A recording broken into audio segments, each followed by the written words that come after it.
Hey team, this is Grant David Collins, and welcome to Basement Philanthropy, a place for people who do not want to wait until they are rich or retired to create meaning, impact, and connection with their time, talents, and money, regardless of the amount.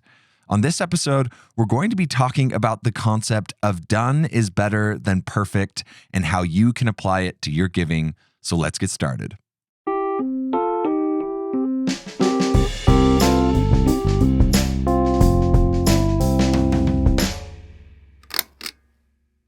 For those of you who have listened to the podcast for a little bit now, you may have noticed that the introduction to this episode was a little bit different than it used to be. The introduction used to sound like this. The Basement Philanthropy was a place for people who do not want to wait until they are rich or retired to create meaning, impact, and connection with their money, regardless of the amount. It now goes that Basement Philanthropy is a place for people who do not want to wait until they are rich or retired to create meaning, impact, and connection with their time, talents, and money, regardless of the amount. Now, this change, although a little bit simple, is pretty dramatic in the sense of how I am starting to view giving and philanthropy. You see, when I started this podcast, I thought that I was going to focus primarily on the monetary side of giving. And as I've gone through this process, I've realized that there is so much more to giving than just the monetary side. And as we look at these three separate resources, our time, our talents, and our money, as different and things that can be done in combination, there is just a lot more power and accessibility at play. So as I've been working through this change of the introduction, I've started to think about this concept of done is better than perfect. Because if I had just sat around and waited for the perfect quote unquote introduction to be created, I would have never started this podcast. And likely I would have never actually come to the realization that these three resources are crucial to somebody's individual giving. Now, this phrase, done is better than perfect, comes from a person in the business field. Her name is Sheryl Sandberg, and she was the COO of Facebook, which is now Meta, for quite a long time.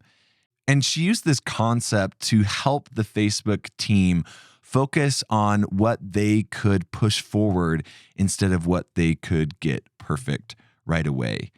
And she's really smart to do so because perfectionism on a whole is on a rise. In a recent study by Thomas Curran and Andrew Hill, they meta-analyzed information taken from about 41,000 individuals about three types of perfectionism. The first type is self-oriented perfectionism, which is imposing an irrational desire to be perfect on oneself. The second is other-oriented perfectionism, which is placing unrealistic standards of perfection on others. And the third is socially prescribed perfectionism, which is perceiving excessive expectations of perfection from others. And what they found as they meta-analyzed this data around these three types of perfectionism is that perfectionism is increasing at an alarming rate. Between 1989 and 2016, self-oriented perfectionism scores increased by 10%. Other-oriented perfectionism scores increased by 16%, and socially prescribed perfectionism scores increased by a whopping 33%. Now, there's so many things that are at play when it comes to these studies, especially when we're talking about concepts like perfectionism. But the authors seem to think that something that might be playing a big part in this rise is the implementation of social media. This focus on ourselves and our communities in a way that is actually pretty unrealistic. Now, as many of you know, this type of perfectionism just doesn't show up in our personal lives or how we want to be perceived by our friend groups, but it can show up everywhere, including in our giving. And we've talked about this before in the podcast, how there is this sense of if I'm not going to be able to change the world, then I'm not going to get involved. And when you hear things like that, your brain can automatically detect perfectionism, because what people are really saying is, I want to have the perfect solution, or I want to find the best cause that I'm so passionate about being involved with before I use my time, talents, and money to help and enforce or be a part of that effort. And what you'll likely start to see in this episode is that not only is that a pipe dream, but you actually discover what you are passionate about, what you actually want to create in the world by getting involved, not by going out on a treasure hunt and all of a sudden discovering it one day in the mountains. Now, because perfectionism is on the rise, and in this podcast, we want to talk about what we can do about getting over some of these hurdles that get in the way of our giving. I want to talk about a framework that was pushed out by a man named Eric Ries. Now, Eric is well known for a book that he pushed out into the business community called The Lean Startup. In this book, Eric puts out a framework that business leaders can focus on that allows them to work through different models of revenue creation or business development that allows them to be able to narrow in on something that is applicable or something that actually can catch on without using so many resources up front to be perfect in it. Does that sound familiar? So what we're going to do today is we're going to apply that same framework to our giving in order for us to be able to better combat our own tendencies to show up in this perfectionistic way. So the first step in Eric's framework is the building step. And in this step, individual givers like you and myself can create what's called a minimum viable product that can be quickly created and developed and cheaply implemented. And what we mean by a minimum viable product is something that at the very lowest end of the complication and cost scale allows us to start to be involved with whatever cause or impact that we want to create in the world. The second step is the measure step, which is to measure the impact of the minimum viable product. The third is the learning step, where we take the data that we collected during the measurement phase and we analyze it to see if we need to pivot or continue forward on the path that we have already created. Now, for those of you who are longtime listeners of the podcast, you'll recognize some of these concepts from the philanthropic method that we talk about here at Basement Philanthropy a lot.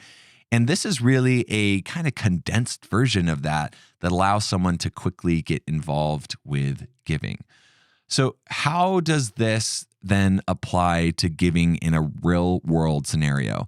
Well, I want to give you 3 different options that would allow you to start to implement this lean giving process to what you are doing or creating in the world. So let's say that you were really passionate about climate change. You felt like there wasn't enough being done. You felt like you wanted to be involved with getting others involved with it or putting out information or education about it, but you didn't know where to start. Well, a minimum viable product or a minimum viable giving opportunity or a minimum viable impact that you could be around when it comes to climate change is your own light bulbs.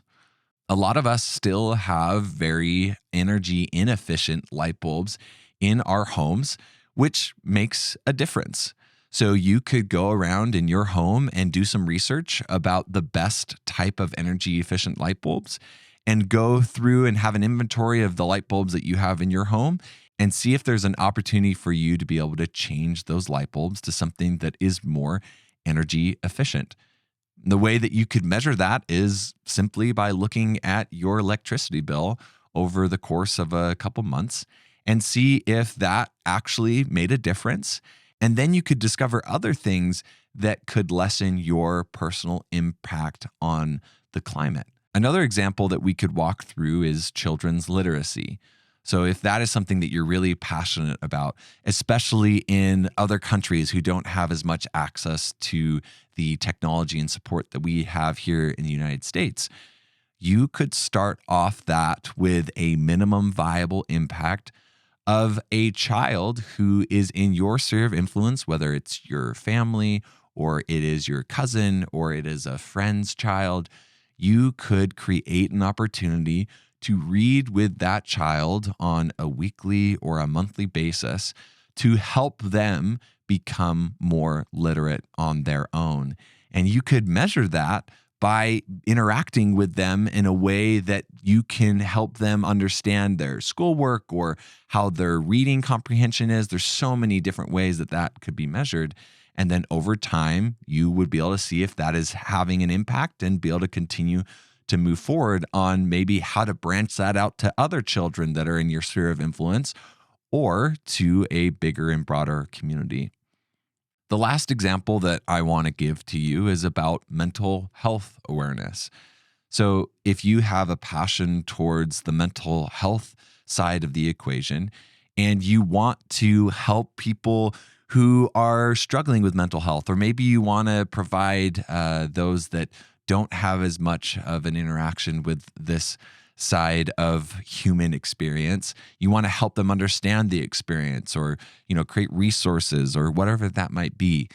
A way that you could start off with a minimal viable giving opportunity is by simply inviting your neighbor over for dinner. Because connection and human interaction is often a great way to help combat these feelings that come up when people have a challenge with their mental health.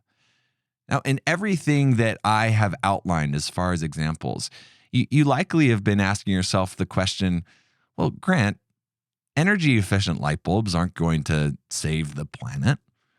Grant, one child reading a book a little bit better is not going to help people in other countries read. Or, Grant, inviting my neighbors over for dinner isn't going to solve the mental health crisis that is happening across the world. And you would likely be right in a lot of ways. Like, that is not really going to solve all of those problems. But that's why it's called a minimum viable giving impact. Like, you start out with something that can get your feet wet a little bit and then move forward. And that momentum that is built over time, as we've talked about with this flywheel concept, really can create change. And the other thing that it will absolutely do is it'll inform you if you really have passion or see yourself as being involved with this area in a more holistic way. These minimum viable giving opportunities that we create, or these minimum viable impact opportunities that we're involved with, pave the road for us to be able to understand if we really do want to be involved with it. And then it allows us to have the education and the experience to know a little bit more about these highly complex and challenging issues that we are facing as a world, as a community. So this lean giving model can really help us get on board with this concept of done is better than perfect. And I want to close off this episode by sharing a recent experience that I myself had with this concept. I really do have a challenge with implementing this in my own giving. I always want to shoot for the moon when it comes to creating change and impact in the world. And as I've been looking to be able to do that in a more holistic community style way, I have looked to implement a lot of different things. And I was talking to a friend the other day about a community that we want to start building that will be more than just a passive community like what we are building here on this podcast platform. And we were talking about how we could get involved with building this project. And I came up with all these different rules and roles and experiences and things that I wanted to do with it. And this friend kindly just said, Grant, why don't we just start out with one project? And It was such a refreshing way to be able to refocus my energy, which can often just be scattered to all these different things, on the next viable thing to be able to be created that leads to the next thing that leads to the next thing. And it was just such a great reminder for me that done truly is better than perfect. Us getting involved and getting our feet wet and not sitting on the sidelines is always better than waiting for the quote unquote right time to get in. So if you're on the sidelines, jump in with me. If you're in the middle of the arena right now and working through the messy middle, well done for being there. I'm with you there too. And if you are already making a tremendous impact on the world, thank you. Well, team, that's it for me. Let's go out in the world and create good with the money, time, and talents that we all have available to us together. Talk soon.